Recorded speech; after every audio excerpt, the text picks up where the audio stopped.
things I was hearing. The whole thing, I mean, I just remember, for example, that Kevin Annett had a great number of unsolicited letters of commendation for his work and his ministry. And he had always made his ministry a tough ministry, a challenging ministry.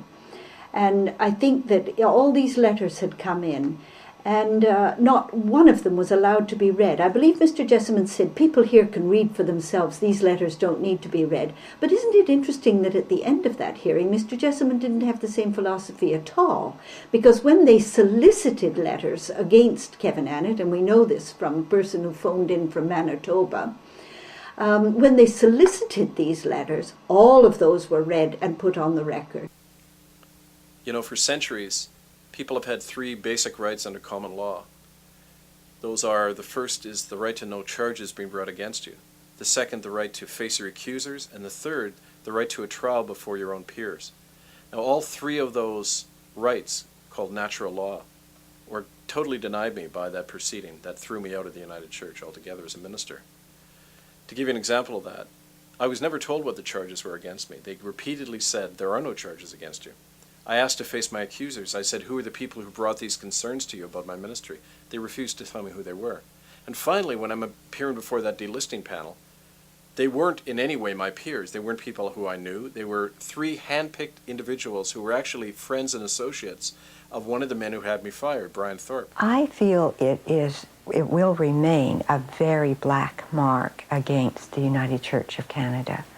It was a very disgusting type of procedure. I would call it a witch hunt. It was a question in my mind as to why a church would be carrying out such an activity, why they would be spending the money. I mean, there are many aspects to this. I think probably the important one is an attempt to simply break down a personality, and why they should be wanting to do this. Reverend Annett was someone who had the trust of the natives, of those underprivileged. And it seemed to me that the church should have been making use of him. Finally, one of the most absurd things is, right at the very beginning of the proceedings, we asked the panel, what are the grounds for de-frocking a minister in the United Church? We have to know that in order to mount some kind of defense, to show that, in fact, I am a credible minister. Molly Williams, who was head of the panel, said, in front of all of us, she said, there are no grounds for delisting a minister. We will decide what those grounds are at the end of the hearing. So by doing that, there was no way I could mount a defense, because I didn't even know what the terms of the whole hearing were. I mainly took down notes of things where events in that hearing did not conform to the laws of natural justice. In the first place, there was no charge. There never was a charge through the whole hearing. Now, the church people have lied about it since and said there was a charge. There absolutely wasn't. If they want to look at the church records, there was no charge. They kept saying there is no charge. We only want to see if Reverend Annett is suitable for ministry or not. The charges never even got made up. The first I saw of them was late March with a letter that came out in the Courier where suddenly I saw charges listed against Kevin Annett. I mean, this is the kind of nonsense that went on, but very dangerous and very hurtful nonsense. The people who I counted on as who would stand by me, they all ran for the hills. I mean, people in the churches, it was kind of like, I call it the leper complex. They know to stay, give you a wide berth, because if they get close to you, it might happen to them too. So I was pretty much ostracized. And speaking of South African apartheid, it's like being a banned person. You know, in South Africa, when you were banned, you couldn't meet with more than two people. Your name couldn't be mentioned in the press, etc. That's basically the situation I'm in. The media won't cover my stuff. There's all this story out there about how Kevin Annett is crazy and trying to bring down the church and blah, blah, blah. And that's so that the people in the wider society never have to look at what I'm talking about, look at the evidence, because it's a way of keeping that evidence delegitimated, and it works. I can't believe what went on there. And, I think that Jack Bell said it all. He just couldn't stand to watch it. It was obvious that you had stepped on some pretty big toes and that you were going to be slaughtered for it. On March 7, 1997, Kevin Annett was permanently expelled from United Church ministry, despite the failure of church officials to offer any evidence that he was unsuitable for that calling. His expulsion was final and could not be appealed. The same day, Kevin was issued a legal writ by church lawyers that tried to prevent him from speaking about his delisting trial or any issue involving Native people and stolen Indigenous land. Kevin ignored this gag order and continued to speak out publicly about his firing without cause and expulsion without due process from the church responsible for the deaths of so many innocent children. Historically, it was interesting how everything was coinciding, because as I got thrown out of the church, the first lawsuits were being brought against the church and the government by the survivors of residential schools. This would have been in early 1996. And right at the same time, kind of like the attitude was, well, you know, you got tossed out of the church, you must have done something right, kind of from the point of view of Native people. And they began to, you know, the trust level went way up because I wasn't part of that institution anymore. And I was being invited down to these healing circles in the downtown east side of Vancouver to listen to people's stories. And then eventually they began to ask me to record them for them. And that's when I began to seriously document a lot of these stories that went... Up until that point, you had not documented anything that was said at the church? Well, I hadn't systematically gone about it. I had, you know, written down notes and that people had shared with me, but it was clear from the things they were sharing that this went far beyond the physical and sexual abuses that are talked about in the press. Well, they're not talked much anymore about, but for a while they were. People were describing children being sterilized, being murdered, being used in medical experiments, being deliberately exposed to tuberculosis and then left to die. They realized, and I realized with them, that all we were doing is sitting around hearing everybody's sad stories, and it wasn't going anywhere. The people were not recovering from this. There were a lot of lawyers and Native politicians making money off their pain, but they weren't changing anything in their life. I'd know people who'd tell their story and then go kill themselves. Well, was there a design to kill people, or was there just a design to have people talk? Healing is a word from the dominant society. It's a way for people to make money off other people. People don't heal from this. That's the reality. The first thing to realize is that I'm never going to get over this, because it's not only so traumatic, but it's so systematic in the culture. You can't heal as a Native person. The whole society is arranged against you. What you can do is to tell the truth. And I realized that about myself. I was never going to recover from this. I'm never going to be allowed into the academic world. I'm not going to be allowed to have a job anywhere in Canada. And they actually threatened me with that. There was a guy called Art Anderson who was personnel officer for the United Church who had removed me. He had come in the day and handed me the letter that fired me. And he told Bruce Gunn, my friend, United Church clergyman up in a house, he said, 6 months after I was fired, he met him at a conference and he said, Bruce, if you have any pull with Kevin, you better tell him that he'll never work in this province again unless he plays ball. And sure enough, you know, that was an idle threat. They blocked my PhD at UBC. Every time I went to apply for work, they had been spoken to, you know, the prospective employer. That happened a few times. There was a systematic campaign. So I knew that, like with the Native people, I was never going to get over this. But what I could do, just like them, I could tell the truth. And that was our power, just telling the truth. And that's what we began to do. Okay, we got to do more than just talk about our pain. We got to ask the bigger question, why did it happen and who did it? And why did they do it, right? So we said the way to do this is to hold a big inquiry. And we started inviting Aboriginal groups from around the world and this United Nations group, IRAM, to come in. And that's what happened in the summer of 1998 in Vancouver. I organized a lot of the survivors to come and give testimony at this. And at that tribunal, anything you could ever imagine that went on in a Nazi death camp was described. There was a group of people from the Cooper Island Catholic school who described being part of a medical experiment in 1939 when German-speaking doctors were injecting them in their chests with these chemicals that was killing them. I'm 100% sure that we're used as guinea pigs in these local hospitals for some unknown reason. We're lugged off the hospital, I can remember that. And I know it wasn't for dentistry, I know I wasn't sick. I read Kevin Annett's document starting about 6 months ago, and it helped me understand how come my memory was so vague. In reading parts of it, they talked about shock treatment. In my last year there, the spring of 1961, I was taken from the school to Charles Camsell Indian Hospital, and from Charles Camsell Indian Hospital to Ponoka Mental Institute. I don't know if I was there a week or 2 weeks, but I have vague memories of it, but the memory that flashed back for me is laying on this table and stuff in my head, and then these flashing lights just continually. They had put needles in my head and had hooked them up electrically and would zap me.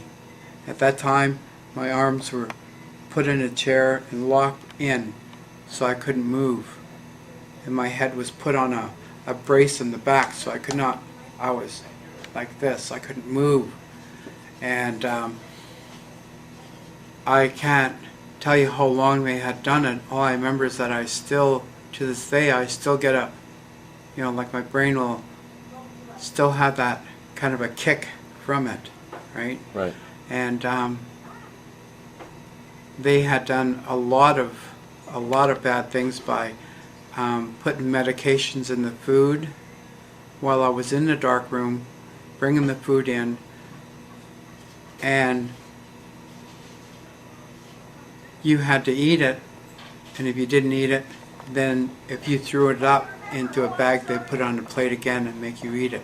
I also went to the tribunal that was held, and although I've been with Amnesty since 1961, I had to walk out of that tribunal as the sobbing went on around me, and the gulping for air, and the crying of the natives as they told their stories.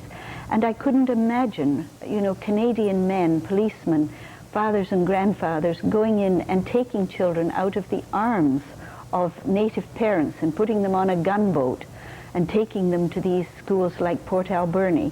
That all came out at that tribunal. I thought, my goodness, how could they take little 5- and 6-year-olds? And as a grandparent myself with a little 5-year-old, how dependent he is on family.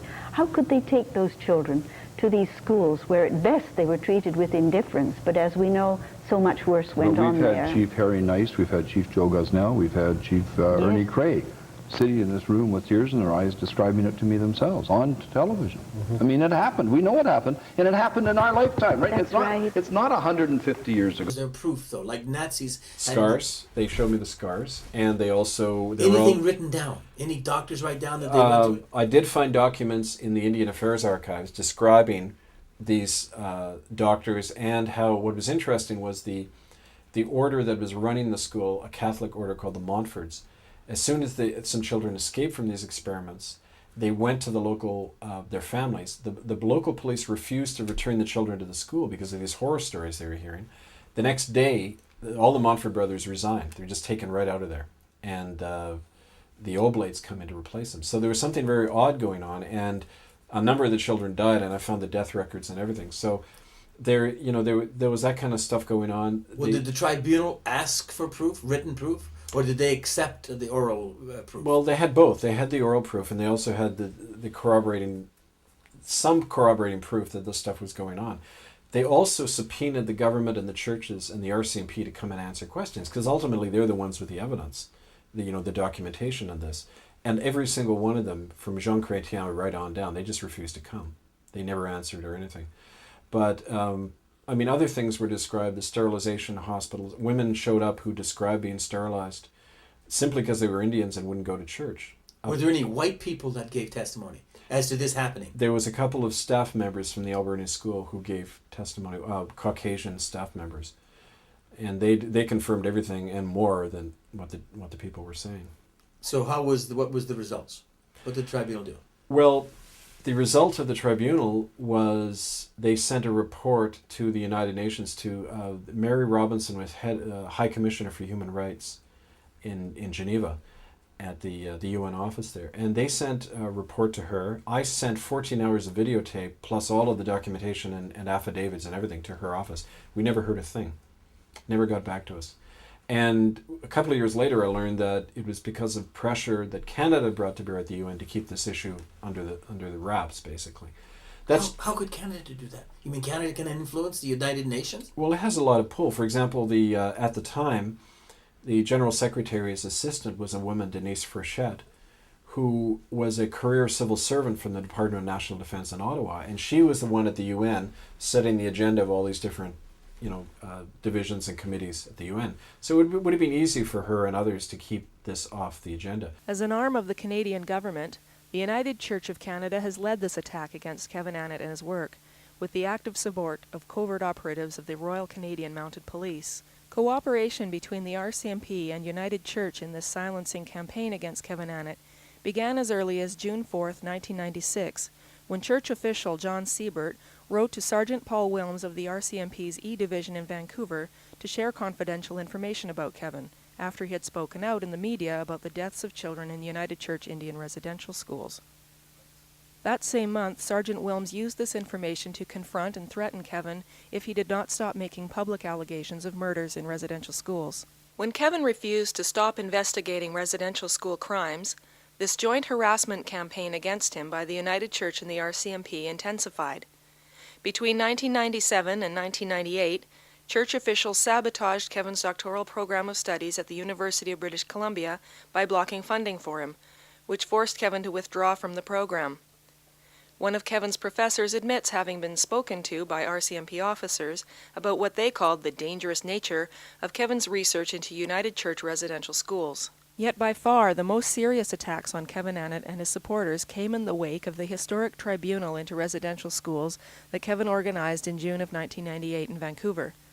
His success in bringing United Nations observers to this event to hear residential school survivors' testimonies caused the government to directly subvert and destroy Kevin's work. Naturally, it was sabotaged. And when you get big enough, it's kind of like being a germ in a system. You get big enough and the antibodies attack you, and that's what happened. It was clear from the tribunal that a lot of crimes that had never been heard about were finally out there publicly. People talked about sterilizations for the first time, the medical experiments that they were doing on kids at the Catholic and United Church hospitals and the residential schools on the West Coast. That was all talked about. We sent it off to the United Nations, and in retaliation, a lot of shit came down on the people who did it. I mean, Harry Nahani, who was the person who identified that the little girl had been killed, murdered at the residential school, United Church, when she was a witness to it. The RCMP broke into her house without a warrant 2 weeks after the tribunal. The RCMP tactical squad ransacked the house at gunpoint, held everybody at gunpoint, and just ransacked the house. People were threatened. They were thrown out of their jobs on the reserve after they'd given testimonies. I started getting followed around by these two guys who physically attacked me on 2 occasions. This was all within a month or two of the tribunal, so the heat began to come down. And I knew it is because things that were shared at the tribunal weren't just about the past. They were about pedophile rings that are being operated today with the help of Native politicians and church lawyers. It was about crimes of the present that were begun in the past but carried on today in the Aboriginal world. The veil began to lift for me. I realized we've got a real tiger by the tail here. It isn't just about something that happened years ago, because if it was, why would the harassment continue? I mean, the stuff in the past has been resolved. They've bought off the witnesses. They've paid off people with court settlements. So why did they continue then? They continued the harassment because this is about stuff today. This is about how Native people are still being exploited, how Native children are still being used, how land is still being stolen by multinational corporations, and how the Native politicians are important to this whole thing. And so they don't want the truth of the residential schools brought up because they themselves are implicated in these crimes. When they were kids, they were the enforcers. They were the ones who helped abuse and control their fellow students. So they don't want that coming out. And I began to learn that after the tribunal. And like I say, the proof was in the pudding. We were shut down. The results of the tribunal were never acted on by the UN. The media imposed a blackout on the whole issue. I was completely isolated. In the year after the tribunal, it felt like a wall was falling down around me. Was it? Yes, these cage doors were just closing on me. Bang, bang, bang. The media wouldn't talk to me anymore. My letters weren't printed. People stopped talking to me. The Native chiefs wouldn't have anything to do with me. It was just absolute shutdown on every front. So why did you continue? Well, I didn't really want to at first. It felt like this is pointless. I'm up against the state. I'm up against the church, multinationals, their Native accomplices. I mean, who the hell is going to support me? The Natives don't want to because they're too scared for their life. The whites don't want to because they see me as a traitor. So I didn't feel I could proceed, but there was something, my mind was telling me that, but there was something inside me that was very stubborn and said, you have to keep going. In the years following the Residential Schools Tribunal, Kevin Annett persisted in his efforts to document and make public the evidence of mass murder and ethnic cleansing in Canada. Abandoned, penniless, and attacked from all sides, Kevin nevertheless continued to speak out publicly on the hidden history of mass murder in Canada, and kept on documenting all that he had been told and had discovered about crimes against Native people. But Kevin's crowning achievement came in early 2001, when he finally published the accumulated testimonies and documents about atrocities in Canadian Indian residential schools in a book entitled Hidden from History, the Canadian Holocaust. A dozen separate publishers refused to produce the book, so Kevin printed it himself and circulated more than 1,000 copies to libraries, governments, human rights groups, and Aboriginal people around the world. But most of the books ended up in the hands of the people for whom Kevin had labored so long, the residential school survivors themselves. In the fall of 2005, Kevin completed the much expanded second edition of Hidden from History, and for the first time asked the deeper question of why legal genocide had happened in his country, what had given rise to this plague in the first place, and why is it continuing? Kevin, you've remarked to me that the tides are changing, that things slowly are becoming made known. Yes, they are. It is very slow. Remember, it was 10 years ago that hearing took place. But I do believe that the changes that have come about are because of the price you have paid. A terrible price of what you have paid. I think his work has been serving a really valuable purpose by bringing, first and foremostly, these issues to light. And I know Kevin's had to endure a lot of suffering and a lot of loss, particularly in his work, his livelihood, his being de-frocked and losing his congregation, and subsequent attacks by the church, police positions and powers of authority. And a lot of the Native people that Kevin has worked with in the past as well have suffered attacks, people having their automobiles tampered with, putting their lives in jeopardy, being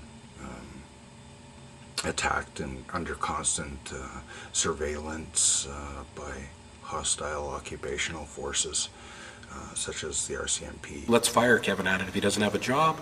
He doesn't do the work he does in the community, and that's exactly what happened. And as anyone knows who was involved at that time, we tried desperately to convince the United Church not to fire Kevin Annett because he was doing a lot of good work. But of course our pleas fell on deaf ears because those people didn't live in the community, they didn't witness the good work Kevin did, and the end result is their legacy of corruption continues. Church officials have repeatedly silenced journalists and prevented publications from reporting the facts of both crimes in Indian residential schools and Kevin Annett's expulsion from the church.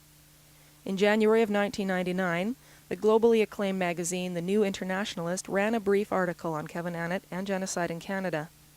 In response, National United Church official David Iverson circulated a 14-page character assassination of Kevin Annett to the world media, and threatened the New Internationalist with a boycott of their magazine unless it stopped all reporting of residential school crimes and Kevin Annett. New Internationalist editors buckled to this pressure and never again reported Kevin Annett's work. In March of 1999, the national magazine Canadian Dimension was similarly silenced after it ran an article by Kevin Annett on the Ahousaht land deal between the United Church and Macmillan Bloedel. United Church lawyers threatened Canadian Dimension with a multi-million-dollar lawsuit unless it publicly retracted the article, which it did. In September of 1997, the Vancouver Courier newspaper ran a front-page article on Kevin Annett that went into detail about Kevin's uncovering of land theft and other crimes by the church on Vancouver Island. United Church official Phil Spencer, who had helped arrange Kevin's dismissal from the church, tried to force a retraction by the newspaper and have the article's author, Clodagh O'Connell, fired. When this failed, Spencer went so far as to verbally harass Ms. O'Connell at her home. I felt I had to call what I thought was the church back to its real soul, which had been lost. And you felt you could? Not by myself, but I felt I had to do that. I had to try. Did it work? Sure, it worked. Why do you think all the shit has happened? It's because it worked. After, losing my wife and kids, and